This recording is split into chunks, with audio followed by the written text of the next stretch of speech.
Peace, Oakland. Let's talk about this election. If you burn down a house, you don't get to walk back in with a new paint job and call yourself a renovator. But that's exactly what some folks are trying to do in Oakland right now. If Shintao's very short political career taught us anything, it's that ideology without accountability is cancerous. Now, as the entire city prepares to see who our new mayor is, we're being told to trust the same class of political operatives and fake activists whose policies have pushed us to the brink of failure. Only this time we've been told they've changed. Forgive me if I'm being skeptical. Now, if Loren Taylor wins, how will he be an effective leader with an adversarial city council, many of whom have already made it clear that they will work actively against him, especially in a city where the mayor has no line item veto over the budget and no legislative veto power over policy? If Barbara Lee wins, what would she do differently from her progressive funders' agenda? Well, all progressives attempting to memory hold their zealotry and the damage it caused Oakland, only to suddenly rebrand themselves as overnight moderates, borrowing the very same ideas they smeared and attacked me personally for less than 2 years ago. I doubt it. They may act like it, but upon further inspection of their policy goals, it's business as usual for this extremely focused and very dangerous movement. So to answer both questions, they're the same. A post-partisan approach to leadership will move from tribalism and focus solely on effectiveness and efficiency. But to make that real, you have to remove ruthlessly and skillfully all of the dead weight, the corrupt consultants, the race-baiting nonprofits, the outright hustlers who have burrowed into City Hall and made careers out of Oakland's misery. For Taylor, that means acquiring and delegating power effectively. No one can do everything.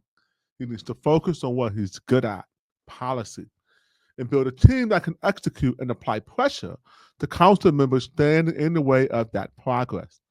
But that takes a mandate and a real movement behind him.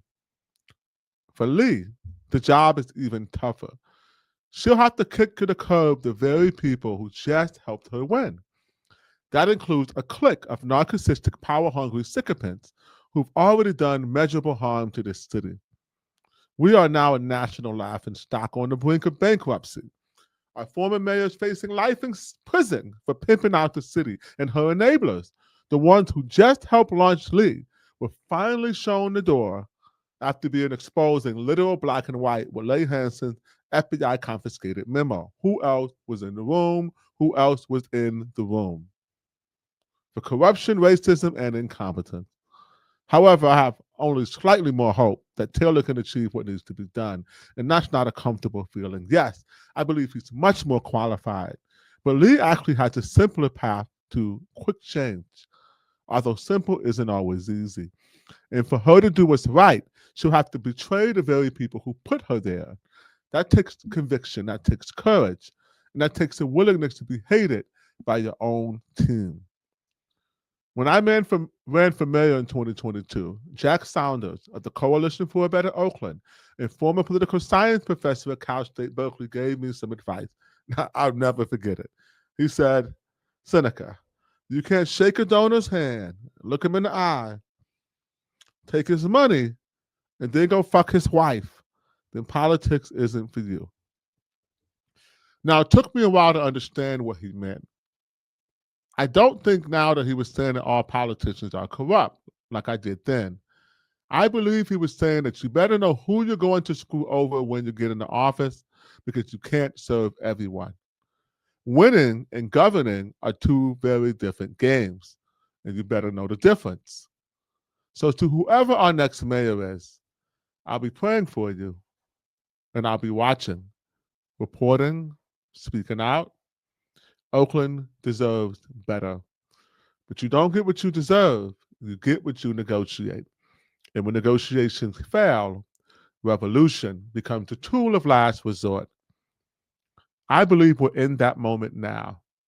Everything comes back around. You reap what you sow, that's how it goes. Even the greatest nation in the earth is starting to feel the backlash from its own greed and excess. Times will get harder before they get better, but together, Oakland can and will make it through. Be strong, be brave, and hold the line. One love, Seneca Scott. Peace. See you tomorrow in Gotham, Oakland. Yo, I swear it's only up from here. Yo, I swear it's only up from here. Yo, I swear it's only up from here. Yo, I swear it's only up from here.